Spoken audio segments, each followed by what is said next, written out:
Atual, informado pela teoria da carga cognitiva, implicações para tarefas que envolvem a produção de mapas pelos alunos. Dando seguimento a essa sessão, que apresenta uma abordagem mais teórica sobre a utilização dos mapas conceituais, eu e o meu grupo de pesquisa temos lidado há muito tempo já com a questão do treinamento na técnica de mapeamento conceitual, e o quanto é difícil ou fácil treinar alunos iniciantes para que eles se tornem capazes de elaborar bons mapas conceituais. Então, eu vou apresentar aqui, durante essa apresentação de 20 minutos, uma nova teoria que o meu grupo passou a utilizar para a gente conseguir, talvez, entender melhor por que fazer mapas conceituais ou bons mapas conceituais não é tarefa trivial.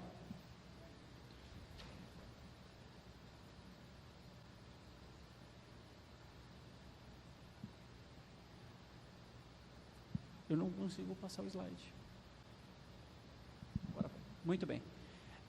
Fazendo uma breve retrospectiva histórica, nós vamos verificar que vários pesquisadores da nossa comunidade também já se questionaram sobre o uso disseminado da técnica de mapeamento conceitual, e há vários desafios para que os mapas conceituais sejam efetivamente utilizados em grande escala nas escolas. O primeiro trabalho que eu apresento nessa retrospectiva é um trabalho publicado por Ian Kishin e colaboradores em 2001, onde há uma pergunta já no título do trabalho que é bastante intrigante, é que se o mapeamento conceitual ele é tão útil para ensinar biologia, por que não estamos todos nós fazendo isso? Então, nesse trabalho, Kishin e colaboradores sugerem dois obstáculos maiores, sendo que o primeiro são as crenças epistemológicas dos professores e também a filosofia do currículo e a expectativa que se tem sobre o que o currículo deve proporcionar em termos de aprendizagem dos estudantes.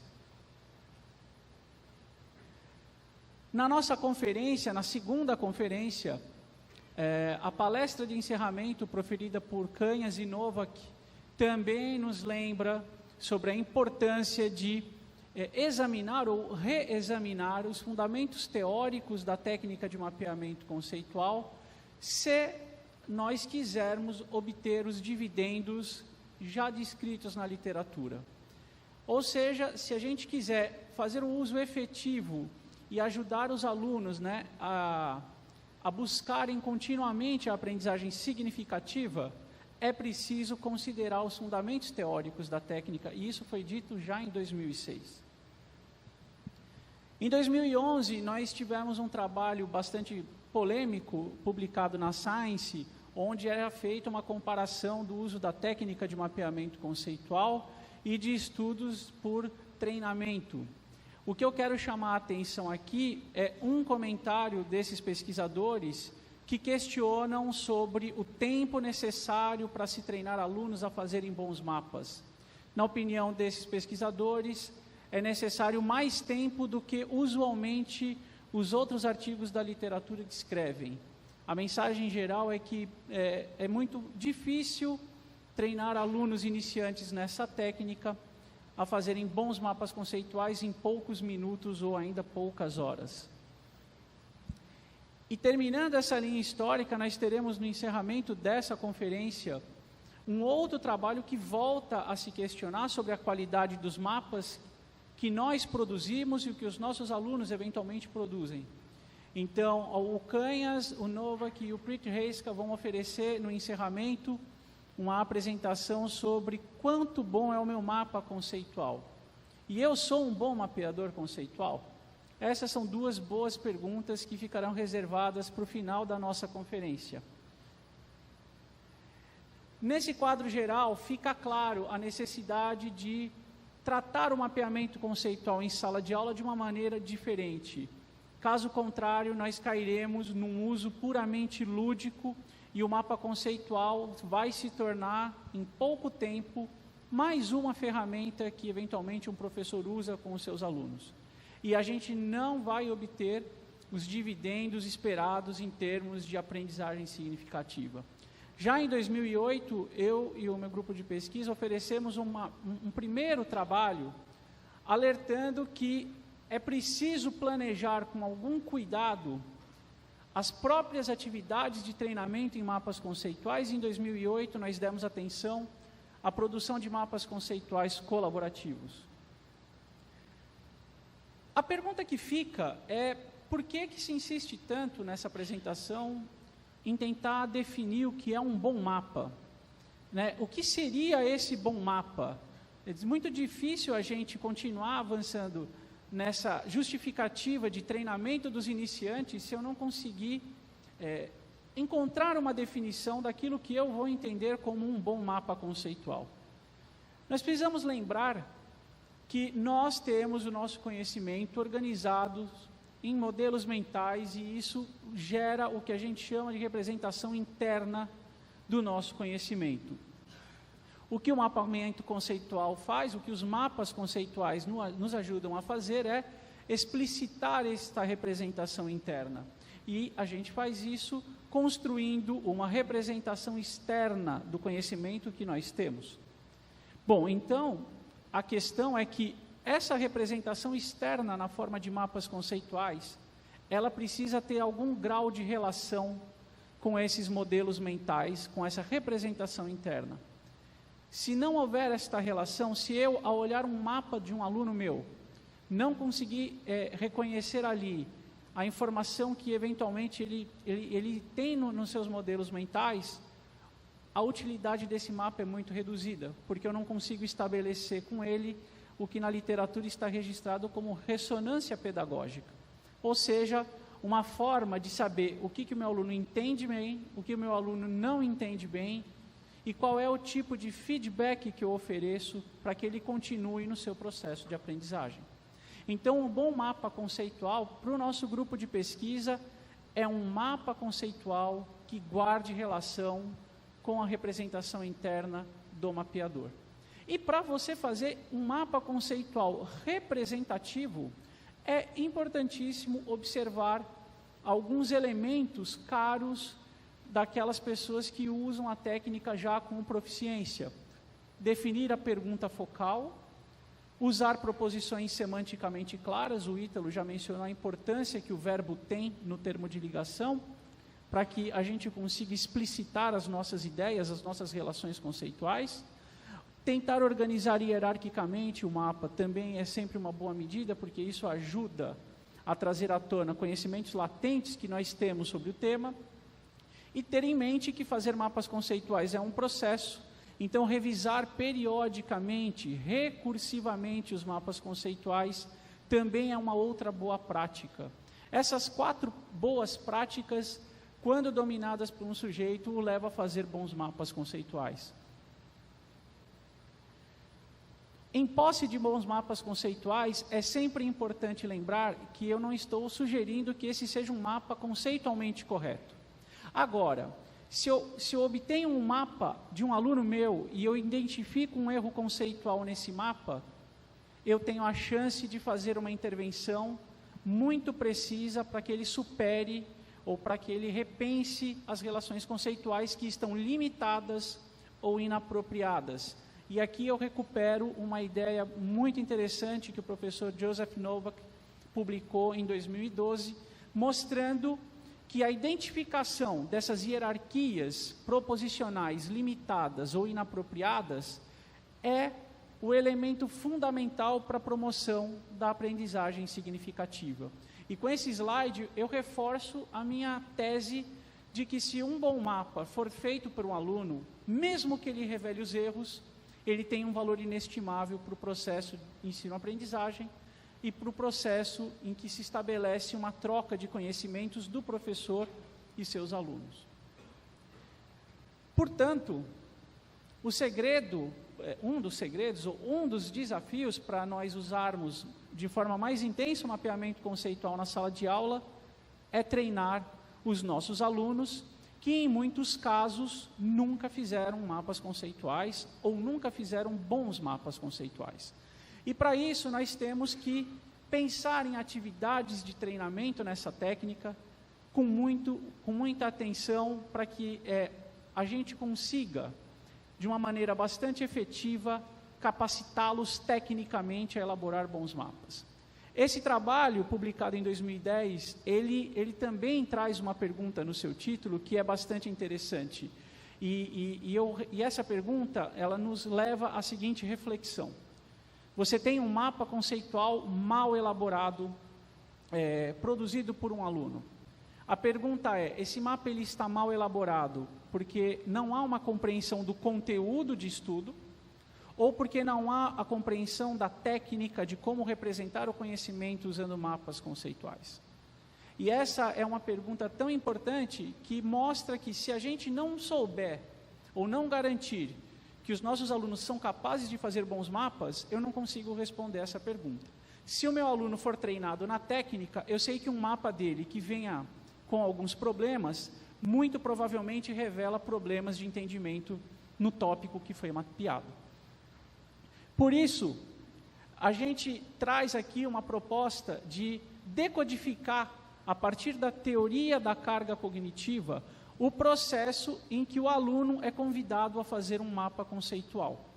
Esse processo, quando nós demandamos ele em sala de aula, quando nós disparamos em sala de aula uma atividade para os alunos fazerem mapas conceituais, nós temos que ter em mente que nós estamos fazendo 2 pedidos simultâneos a eles.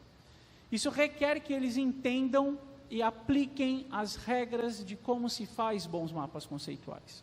E, ao mesmo tempo, eles têm que entender o tópico a ser mapeado, selecionar conceitos e proposições e organizar a representação externa. O que poucas vezes se comenta ou se discute é que essa tarefa dupla que está escondida quando nós pedimos mapas para os alunos pode os levar à condição de sobrecarga cognitiva. E nessa condição de sobrecarga cognitiva, quando o esforço de processamento da informação é maior do que aquilo que eu consigo fazer, o que acaba acontecendo é que a gente abandona a tarefa. E isso pode explicar por que em alguns casos, nas nossas salas de aula, os mapas conceituais são ruins. Nós temos que ter em mente que são 2 tarefas simultâneas e nós não podemos desprezar a importância de se entender e aplicar as regras de como se fazem bons mapas conceituais. O nosso objetivo é, então, interpretar essa atividade usando alguns conceitos da teoria da carga cognitiva. Esse é um livro que, atualmente, o nosso grupo tem usado. Ele foi publicado por Sweller e colaboradores. Sweller é o autor principal dessa teoria. E, a partir deste livro, nós desenvolvemos a seguinte interpretação desse processo de elaboração de mapas.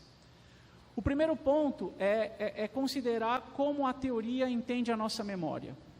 Então, para essa teoria, a nossa memória ela é organizada em 2 sistemas. Um deles apresenta grande capacidade e é utilizado basicamente para arquivar informações, reter informações. É o que se conhece como memória de longo prazo. Mas nós temos também a memória de trabalho, que é o que nós usamos agora nesse momento para interagir durante essa palestra. Todo esse processamento de informação do que eu estou comunicando ocorre por meio das memórias de trabalho dos senhores. O que acontece é que essa memória de trabalho ela é limitada e a capacidade de processamento de informação dela precisa ser bem gerenciada. Senão, eu vou entrar no que a gente chama de sobrecarga cognitiva. Então, a sobrecarga cognitiva ela é imposta sobre a memória de trabalho e ela pode ser de 3 tipos. A primeira carga que a gente exerce sobre a memória de trabalho ela é chamada intrínseca e ela se relaciona à dificuldade do tema em estudo durante a fase de aprendizagem. A carga extrínseca, ela diz respeito a como o material de estudo está planejado, quais são as tarefas de aprendizagem que estão planejadas. E essas 2 cargas, intrínseca e extrínseca, elas se somam. Ambas precisam ser processadas na memória de trabalho. E, por fim, há uma outra carga que se chama Germane ou generativa, que é o que resta na minha memória de trabalho para que eu manipule conceitualmente a nova informação junto com os esquemas conceituais que eu já possuo. Qual é o caso que nós podemos ter ao pedir para um aluno fazer um mapa conceitual? Nós podemos ter uma primeira situação. Antes disso, vamos ilustrar aqui a sobrecarga cognitiva graficamente. Esse retângulo representa graficamente a capacidade total da minha memória de trabalho e, de repente, eu sou exposto a um tema de aprendizagem muito difícil. Então, essa barra azul escura é muito grande. Ainda há o processamento extrínseco, dependendo da forma como esse material é apresentado, e isso extrapola a minha capacidade de processamento. Essa barra azul extra mostra a sobrecarga cognitiva, eu não vou conseguir aprender nada executando essa tarefa. O segundo caso, ele é oposto, você tem uma alta carga extrínseca, então, apesar do tema ser fácil, eu entendo o tema de estudo, mas o material de estudo foi apresentado de uma forma muito inadequada. É muito difícil entender, por exemplo, o que me foi pedido e lidar com a tarefa. Nesses dois casos, por motivos distintos, eu tenho configurado a situação de sobrecarga cognitiva. Como é que nós resolvemos isso? Do ponto de vista do planejamento instrucional, do planejamento do ensino, eu posso dividir o conteúdo que inicialmente era difícil em pequenas parcelas, reduzindo a carga intrínseca e tirando o sujeito da sobrecarga. Percebam que agora aquela letra G representa um espaço na memória de trabalho, recursos dessa memória de trabalho, para que o sujeito manipule os seus esquemas conceituais durante a tarefa. Eu posso fazer também uma melhora do meu método de ensino, das minhas atividades, e com isso proporcionar uma redução da carga extrínseca. E claro, eu posso fazer as duas coisas ao mesmo tempo. Agora, nos casos C, D e E, eu não tenho mais sobrecarga cognitiva. Essa letra G indica a possibilidade do uso de recursos para gerar novos esquemas conceituais a partir da manipulação da informação que eu recebo, da nova informação e dos modelos conceituais que eu já possuo. Essa história toda, essa conceituação toda da teoria, aplicada à tarefa de mapeamento conceitual, vai nos gerar 4 situações que provavelmente nos ajude a entender o que acontece na sala de aula. A primeira situação é quando você tem um mapeador novato, ele não conhece a técnica e ele está mapeando um tema de aprendizagem que também é novo para ele. Nós já percebemos que essa é a situação mais indesejável possível, porque eu vou ter alta carga intrínseca e alta carga extrínseca. O sujeito não sabe fazer mapa e ele não entende do tema de estudo, qual é a consequência? Ele está em sobrecarga cognitiva e o mapa dele vai ser ruim. Não representa os modelos mentais, a representação interna que ele possui. Mas nós temos um outro caso que eu chamo a atenção para esse caso. Vamos supor que você tenha um mapeador novato, ele ainda não domina a técnica e o tema de estudo é muito simples. Ele entende do tema de estudo. Nesse caso, você não tem mais a sobrecarga cognitiva, ele consegue fazer algum tipo de processamento sobre a informação, só que o mapa dele é ruim. Então veja que nesse caso, mesmo sem a sobrecarga cognitiva, a falta de treinamento na técnica de mapeamento conceitual gera uma situação que mesmo sem a sobrecarga, via de regra, o mapa produzido pelo sujeito vai ser ruim. Não vai ter uma relação com os modelos mentais que ele possui. Agora, no caso que aparece acima, aumentando o nível de entendimento do sujeito na técnica, você passa a ter a seguinte situação: o tema é difícil, mas ele entende de mapeamento conceitual. Via de regra, você baixa a carga extrínseca, é isso que está representado graficamente, e mesmo que o tema seja difícil, ele consegue fazer um bom mapa. E com isso o mapa dele vai apresentar erros conceituais e limitações conceituais eventualmente, porque ele ainda não domina o tema de estudo. Então, nesse caso, o que nós obtemos na sala de aula são bons mapas conceituais com problemas conceituais que o professor pode intervir e pode atacar junto aos seus alunos. E num último caso, você tem um aluno que é bem treinado, uma pessoa bem treinada na técnica, e um tema relativamente fácil, ele consegue aí fazer um bom mapa, já na condição de especialista do assunto. E um especialista no assunto, que é um bom mapeador conceitual, vai gerar um bom mapa conceitual, sem erros conceituais, eventualmente falando. Essas 4 situações usam as cargas propostas pela teoria da carga cognitiva para talvez explicar as situações mais comuns que nós vemos na sala de aula ao usar a técnica e mostram e destacam a importância de se reduzir a carga extrínseca. E isso é feito treinando os alunos com procedimentos adequados para que eles se tornem bons mapeadores conceituais. Né? Então, a mensagem principal, já caminhando para o final, é a importância de se treinar o sujeito na técnica para que a gente consiga obter os benefícios que já estão descritos na literatura. Caso contrário, isso não vai se verificar. Por fim, o recado, então, é melhorar a demanda instrucional, melhorar a forma pela qual eu peço o mapa na sala de aula aos meus alunos e oferecer um treinamento adequado. Como essa teoria, ela nos chama a atenção para o planejamento de ensino, eu não posso deixar aqui de lembrar da palestra de encerramento da Conferência de Malta, quando Alberto Novak e Preet Heiska apresentaram o seguinte gráfico.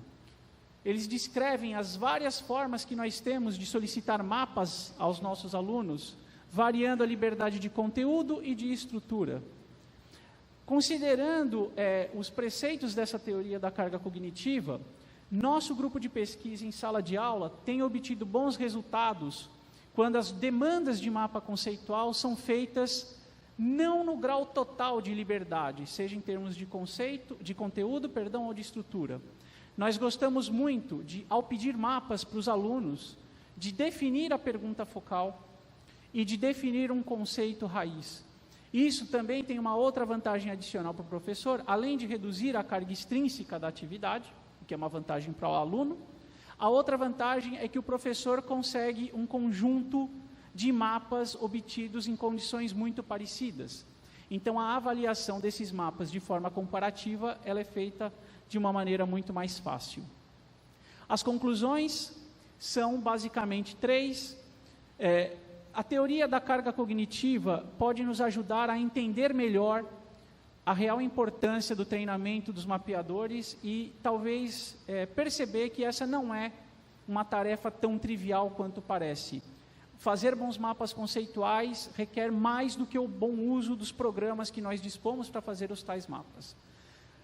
O segundo comentário é que o conceito de sobrecarga cognitiva me ajuda porque sempre que eu estou nessa condição, eu não consigo aprender de forma significativa. E eu gostaria já de chamar a atenção que o nosso grupo de pesquisa tem trabalhado no design instrucional de algumas atividades para treinar os alunos na técnica, e nós teremos 2 apresentações ainda na conferência, uma na quarta-feira e uma na quinta, mostrando o efeito do exemplo trabalhado para ensinar alunos iniciantes sobre o conceito de proposição e sobre o conceito de pergunta focal. Eu termino agradecendo as agências que financiam as pesquisas do meu grupo e a atenção de vocês. Muito obrigado.